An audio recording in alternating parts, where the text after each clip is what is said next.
சிந்து பைரவில சிவா ஏன் சிந்து கிட்ட பாசமா நடந்துகிட்டாரு அப்படிங்கிறதையும் ஸ்னேகாவோட சுய ரூபத்தையும் இன்னைக்கு காமிச்சாங்க. என்ன நடந்ததுன்னு பார்க்கலாம் வாங்க. சிந்துவோட அப்பா அன்னபூர்ணி வீட்டுக்கு வராரு. சிந்துவையும் பைரவியும் கூப்பிடவானே அப்படின்னு அன்னபூர்ணி கேட்குறாங்க. இல்லம்மா, நான் மாப்பிள்ளைய பார்த்து பேசணும், நானே போய் பார்த்து பேசிக்கிறேன் அப்படின்னு நேரா சிவா கிட்ட போறாரு. மாப்பிள்ளை, சிந்துவை நான் ஒரு வார்த்தை கூட குரல் ஒசத்தி பேசினதே கிடையாது. இந்த கோபத்திலையும் அவ மேல நான் கை வச்சதே கிடையாது. ஆனா இங்க அவ படுற கஷ்டத்தை என்னால பார்க்கவே முடியல மாப்பிள்ள. நீங்க தானே மாப்பிள்ள சிந்துவை கூட்டிட்டு போய் மலைக்கோவில வச்சு தாலி கட்டினீங்க. அப்படி இருந்தும் என் பொண்ணை உங்களை ஏத்துக்கிட்டு வாழணும்னு தான் நினைக்கிறா. போலீஸ் ஸ்டேஷன்ல அவளை அவ்வளோ அடிச்சும் உங்க கூட வாழ்வேன் தான் அவன் நின்னா. அவ படுற கஷ்டத்தை என்னால பார்க்கவே முடியல மாப்பிள்ள. அவ உங்க கூட வாழ மாட்டேன்னு சொல்லிட்டா கூட நான் கூட்டிட்டு எங்க வீட்டுக்கு போயிடுவேன். ஆனா உங்க கூட தான் வாழ்வேன்னு நிக்கிறவகிட்ட நான் என்ன மாப்பிள்ள பண்ண முடியும்? இனி உங்களால அவளுக்கு கஷ்டம் வந்ததுன்னு தெரிஞ்சா என் உயிரை நான் விட்டுருவேன் மாப்பிள்ள. நடக்கிறதெல்லாம் பார்த்தா விஷத்தை குடிச்சு செத்தரலாம் போல இருக்கு. உங்க காலில் விழுந்து கேட்குறேன், தயவு செஞ்சு சிந்துவை ஏத்துக்கோங்க மாப்பிள்ள. இதுக்கு மேல அவளை கஷ்டப்படுத்தாதீங்க அப்படின்னு காலிலேயே விழுந்துடுறாரு. பதறி போய் சிவா எந்திரிங்க மாமா எந்திரிங்க மாமான்னு எழுப்புறாரு. இங்க சொன்னாதான் மாப்பிள்ள நான் எந்திரிப்பேன், இல்லைன்னா நான் விஷத்தை குடிச்சிட்டு செத்துருவேன் அப்படின்னு மறுபடியும் சொல்றாரு. சரி மாமா, என்னால உங்க பொண்ணுக்கு எந்த கஷ்டமும் வராது அப்படின்னு சொல்லிடுறாரு சிவா. அதுக்கப்புறம் தான் அவர் எந்திரிக்கிறாரு. தயவு செஞ்சு என் பொண்ணை நல்லா பாத்துக்கோங்க மாப்பிள்ளன்னு சொல்லிட்டு அங்க இருந்து போயிடுறாரு. சிவா ரூமுக்கு வந்து பார்த்தா சிந்து அங்கிட்டும் இங்கிட்டும் நகர முடியாம அவங்களுக்கு பட்ட காயத்தை எல்லாம் கண்ணாடியில பார்த்துட்டு இருக்காங்க. இதை பார்த்துட்டு அவர்கிட்ட இருந்த ஒரு ஆயின்மெண்ட்டை எடுத்து சிந்து அப்படின்னு கூப்பிடுறாரு. அதிர்ச்சியிலையும் ஆனந்தத்திலையும் திரும்பி பார்க்கறாங்க சிந்து. உன் மேல கோவப்படுறதா அனுதாபப்படுறதானே எனக்கு தெரியல. என்னை யாரு நம்பலைனாலும் பரவாயில்ல, ஆனா என் பெரியம்மா என்ன நம்பணும். அதுக்கு நீ உண்மையை சொன்னா மட்டும்தான் அவங்க நம்புவாங்க. அதனாலதான் உன்னை உண்மையை சொல்றேன். நீ ரொம்ப நல்லவ, ஆனா இந்த ஒரு விஷயத்துல ஏன் இப்படி பண்றேன்னே எனக்கு புரியல. நீ கொன்னது நம்மளோட நட்பை மட்டும் இல்ல, உன் மேல நான் வச்சிருந்த நம்பிக்கையும் தான். நீ பண்ண இந்த தப்புனால உன்னை வெறுக்கவும் என்னால முடியல.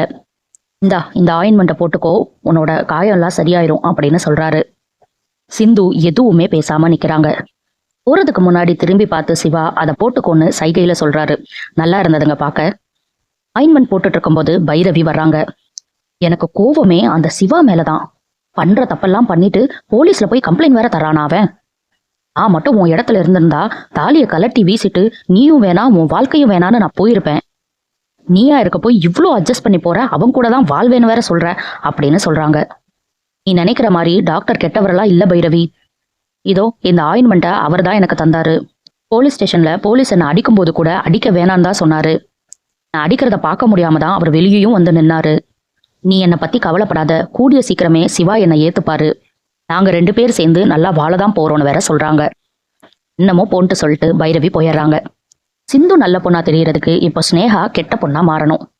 இதோ மாறுறாங்க இந்த சீன்ல.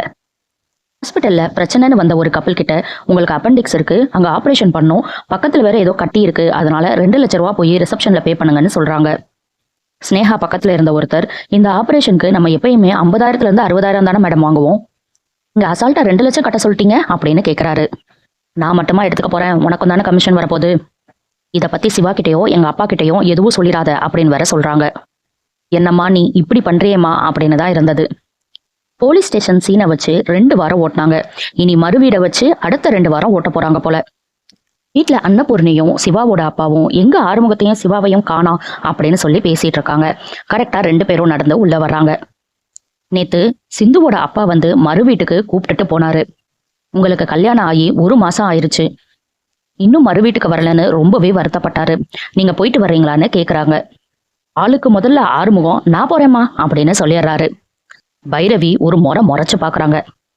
சிவா ஆனா ரொம்பவே தயங்கி நிக்கிறாரு. அதுக்கப்புறம் சத்யராஜ் தன்னோட காலில் விழுந்ததை யோசிச்சு பாக்குறாரு. யோசிச்சுட்டு சரி பெரியம்மா நானும் போறேன் அப்படின்னு சொல்லிடுறாரு.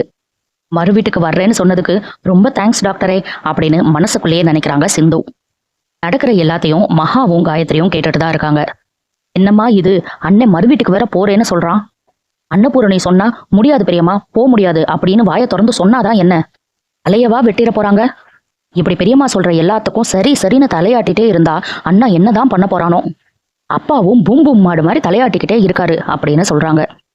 எதுக்குமா நீ இவரை போய் கல்யாணம் பண்ணிக்கிட்ட அப்படின்னு வேற கேக்குறாங்க. நான் எங்கடி கல்யாணம் பண்ண, அன்னபூர்ணி தான் கட்டி வச்சா. அண்ணனை சிந்து வீட்டுக்கு போக விடாதமா, ஏதாவது பண்ணுமா அப்படின்னு காயத்ரி சொல்றாங்க. ரூம்ல போய் உட்காந்துட்டு இருந்த சிவா கிட்ட போய், என்ன சிவா, ஏன் சிவா இப்படி பண்ற? நீ எதுக்கு சிவா இப்ப சிந்து வீட்டுக்கு போகணும்? அதெல்லாம் வர முடியாதுன்னு சொல்லிடு சிவா அப்படின்னு மகா சொல்றாங்க.